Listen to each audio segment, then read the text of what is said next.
মৰমৰ ছাত্ৰ-ছাত্ৰীসকল, মই আজি তোমালোকৰ তৃতীয় শ্ৰেণী পৰিৱেশ পাঠ্যপুথি আমাৰ চৌপাশৰ পৰিৱেশৰ পাঠ 11 শৰীৰৰ যতন যিটো পাঠ আছে সেই পাঠটো তোমালোকক বুজাই দিবলৈ চেষ্টা কৰিছো। গতিকে তৃতীয় শ্ৰেণীৰ ছাত্ৰ-ছাত্ৰীসকলে পাঠটি ভালদৰে মনোযোগ দিবা বুলি আশা কৰি আজি ভিডিঅ' আৰম্ভ কৰিছো। শৰীৰৰ যতন। এতিয়া চোৱাচোন, কিছুমান সু অভ্যাস আৰু পুষ্টিকৰ আহাৰে আমাৰ শৰীৰটো সুস্থ কৰি ৰাখে। কি কৈছে? কিছুমান সু অভ্যাস, ভাল অভ্যাস আৰু পুষ্টিকৰ আহাৰে কি কৰে? আমাৰ শৰীৰটো সুস্থ কৰি ৰাখে। শৰীৰ সুস্থ হৈ থাকিলে মনটোও ভালে থাকে। শৰীৰ যদি সুস্থ হৈ থাকে তেতিয়া মানসিক স্বাস্থ্যটো, মনটোও ভালে থাকে বুলি কৈছে।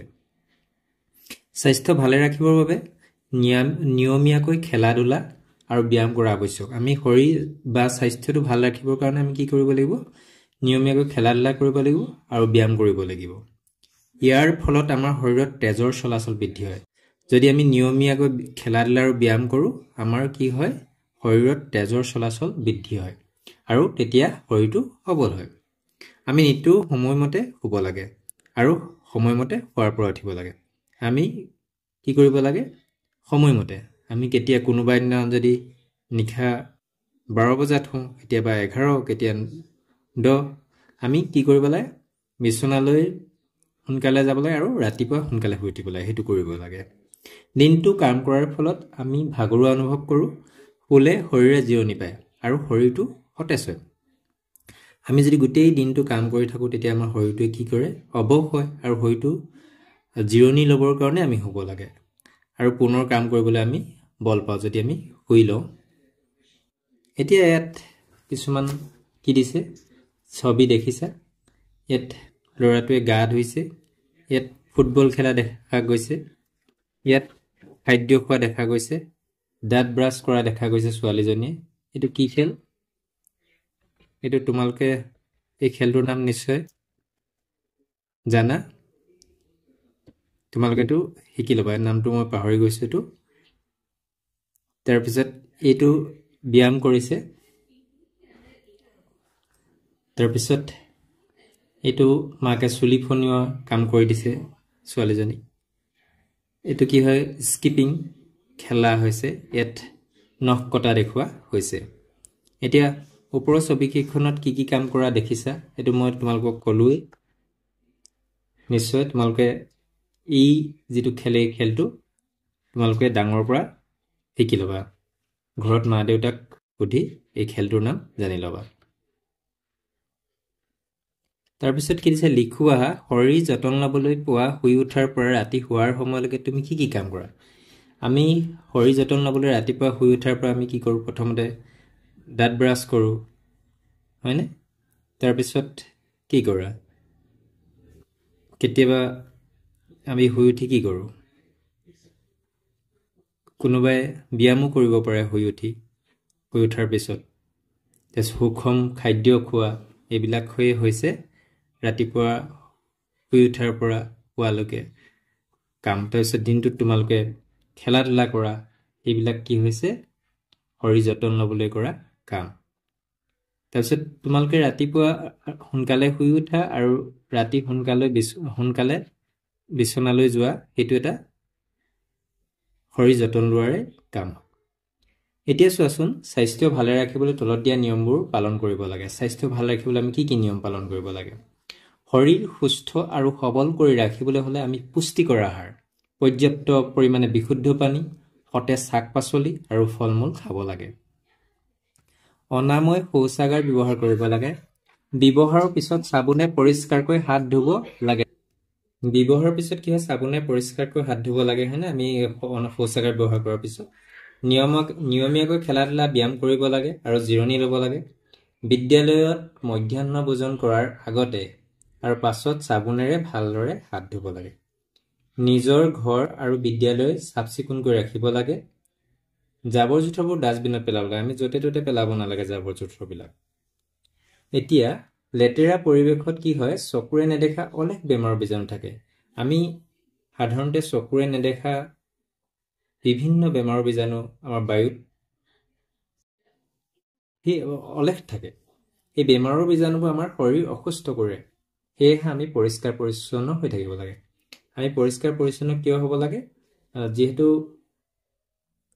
বেমাৰৰ বীজাণুবোৰ আমাৰ শৰীৰ অসুস্থ হৈ কৰে আৰু যদি আমি লেতেৰা হৈ থাকোঁ সেই বেমাৰৰ বীজাণুবিলাক বেছি হ'ব সেইকাৰণে আমি পৰিষ্কাৰ পৰিচ্ছন্ন হৈ থাকিব লাগে ঘৰ আৰু চৌপাশৰ পৰিষ্কাৰ কৰি ৰাখিবলৈ আমি কি কি ব্যৱস্থা লোৱা উচিত ইয়াত দিয়া আছে ঘৰত কীট পতংগ নাহিবলৈ চিত্ৰনলা নিম পাতযুক্ত পানীৰে ঘৰ মচিব লাগে আমি কি কৰিব লাগে ঘৰত কীট পতংগ নাহিবৰ কাৰণে চিত্ৰনলা নিম পাতযুক্ত পানীৰে ঘৰ মচিব লাগে সন্ধিয়া মহৰ উৎপাত কমাবলৈ ধূপ ধূনা দিব লাগে ঘৰটো সেমেকি নাথাকিবলৈ ৰ'দ বতাহ চলাচল কৰিব পৰাকৈ দিনত কি কৰিব লাগে খিৰিকী খুলি ৰাখিব থব লাগে কেঁচা ঘৰবোৰ বীজাণুমুক্ত কৰিবলৈ গোবৰ পানীৰে মচিব লাগে কেঁচা ঘৰবিলাক যিবিলাক কেঁচা ঘৰ আছে সেইবিলাক বীজাণুমুক্ত কৰিবৰ কাৰণে কি কৰিব লাগে গোবৰ পানীৰে মচিব লাগে মনত থবা এইবিলাক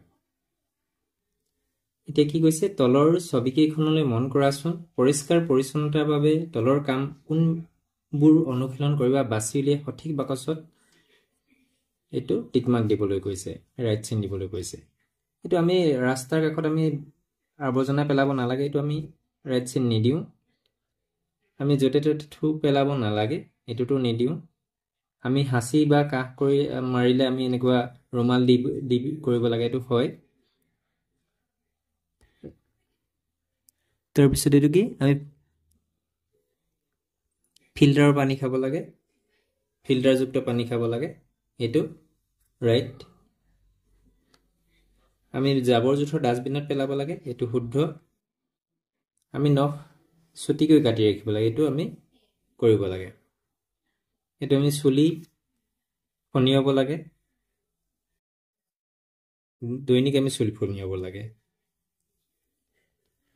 হয়নে এইকেইটা আমি কাম কৰিব লাগে চাফ চিকুণ হৈ থাকিবলৈ তোমালোকে কি কি অনুশীলন কৰা তাৰ এখন তালিকা প্ৰস্তুত কৰা শিক্ষকৰ সহায় ল'বলৈ কৈছে চাফ চিকুণ হৈ থাকিবলৈ তোমালোকে কি কি অনুশীলন কৰা দৈনিক গা ধোৱা কাম কৰা নখ চুটিকৈ কাটি ৰখা চুলি দৈনিক চুলি ফনিওৱা এনেকুৱাবিলাক কাম আমি কৰিব লাগে তোমালোকে এইবিলাক লিখিবলৈ নিজে চেষ্টা কৰিবা ক্ৰিয়াকলাপ 3 কি দিছে শৰীৰ যতনৰ বাবে অনুশীলন কৰিবলৈ কিছুমান কাৰ্য তলত উল্লেখ কৰা হৈছে এইবোৰ তুমি কেইদিনৰ মূৰে অনুশীলন কৰা তালিকাখনত লিখা গা ধোৱা দাঁত ঘহা নখ কটা চুলি কটা খেলা ধূলা কৰা ব্যায়াম কৰা সুষম আহাৰ খোৱা বিশুদ্ধ পানী সেৱন কৰা খোজ কৰি চাবোনেৰে হাত ধোৱা বিদ্যালয়ৰ ইউনিফৰ্ম ধোৱা কেইদিনৰ মূৰে প্ৰতিদিনে কৰা গা ধোৱা দাঁত ঘহা এইবিলাক কামবিলাক কৰোঁ তোমালোকে কিন্তু নিজে লিখিবা তোমালোকে কি কি কৰা সপ্তাহত আমি কি হয় ইউনিফৰ্ম ধোৱাটো সাধাৰণতে সদায় কৰিব লাগে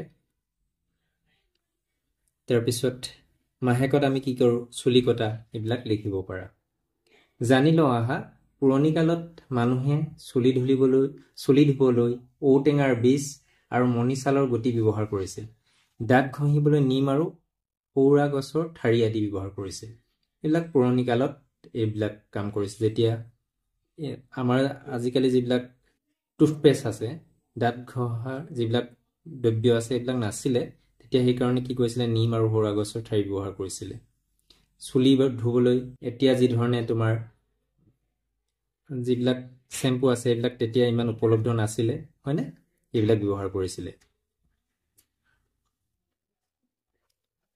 লিখো আহা পৰিষ্কাৰ পৰিচ্ছন্নতাৰ বাবে অতীতত কি কি সামগ্ৰী ব্যৱহাৰ কৰিছে ডাঙৰ পৰা জানিলেও লিখা এইবিলাক আমি ইয়াত দিছে নহয় এইবিলাক লিখিবলৈ চেষ্টা কৰিবা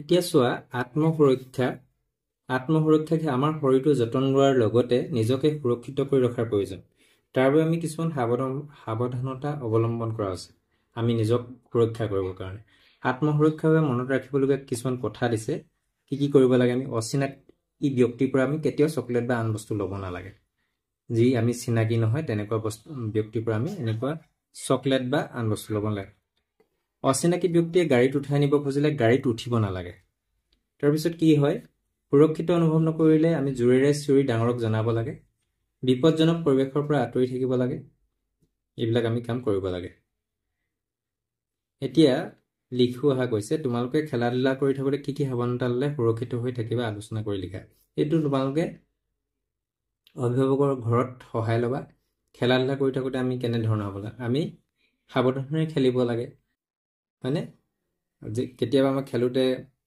যদি আমি সাৱধানে নেখেলোঁ আমি দুখ পোৱা সম্ভাৱনা থাকে সেই আমি সাৱধানতাটো অৱলম্বন কৰিব লাগিব। এতিয়া চোৱাচোন উত্তৰ লিখা বুলি কৈছে স্বাস্থ্য ভালে ৰাখিবলৈ তুমি অনুশীলন কৰা দুটা কামৰ নাম। খটো কি দিছে নিজৰ সুৰক্ষাৰ বাবে ল'ব লগা দুটা সাৱধানতা।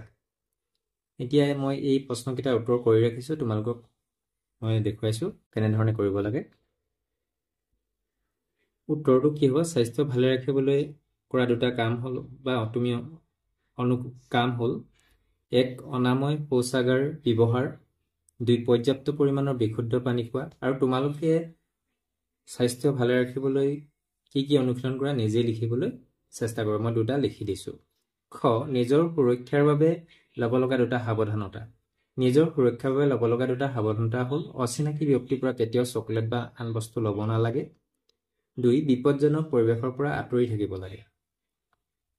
আৰু আছে, সেইবিলাক তোমালোকে নিজে লিখিবলৈ চেষ্টা কৰিবা। এতিয়া চোৱাচোন 2. শুদ্ধ উত্তৰটোৰ ৰাইট চিন দিয়া। ক. আহাৰ খালে আমি কাম কৰিবলৈ শক্তি পাওঁ, এইটো শুদ্ধ। য'তে ত'তে থুক সেকাৰ পেলাব লাগে, এইটো অশুদ্ধ, এইটো আমি টিক দিব নোৱাৰোঁ। অচিনাকি ব্যক্তিয়ে ক'ৰবালৈ যাবলৈ লগ ধৰিলে যাব লাগে, এইটো নহয়। মহৰ উৎপাত কমাবলৈ ধূপ ধূনা দিব লাগে, এইটো হয়।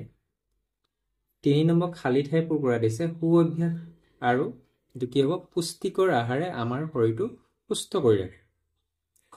সুৰক্ষিত অনুভৱ এডালত কি হ'ব? খালী ঠাইত নকৰিলে জোৰেৰে চিঞৰি ডাঙৰক জনাব লাগে। গ. লেতেৰা পৰিৱেশত চকুৰে নেদেখা অলেখ বেমাৰৰ বীজাণু থাকে, খালী ঠাইত বেমাৰৰ বীজাণু লিখিব লাগিব। ঘ. শৌচ কৰাৰ পাছত চাবোনেৰে হাত ধুব লাগে। ঙ. শুলে শৰীৰে জিৰণি পায়। 4 নম্বৰটো কি দিছে? তুমি খেলি ভাল পোৱা কেইটামান খেলৰ নাম লিখা। তোমালোকে কি কি খেল ভাল পোৱা এইটো নাম লিখিব লাগে। কোনোবাই যদি ক্ৰিকেট ভাল পোৱা এইটো নাম লিখিবা, ফুটবল বা কাবাডী, এনেধৰণৰ যি খেল ভাল পোৱা তোমালোকে, কেৰম, লুডু, কি খেল ভাল পোৱা তোমালোকে ইয়াত লিখিবলৈ যত্ন কৰিবা। 5 নম্বৰটো কি দিছে? শৰীৰ সুস্থ আৰু সবল কৰি ৰাখিবলৈ কি কি খাব লাগে লিখা। মই তোমালোকক এই উত্তৰটো লিখি দিছোঁ, চোৱাচোন।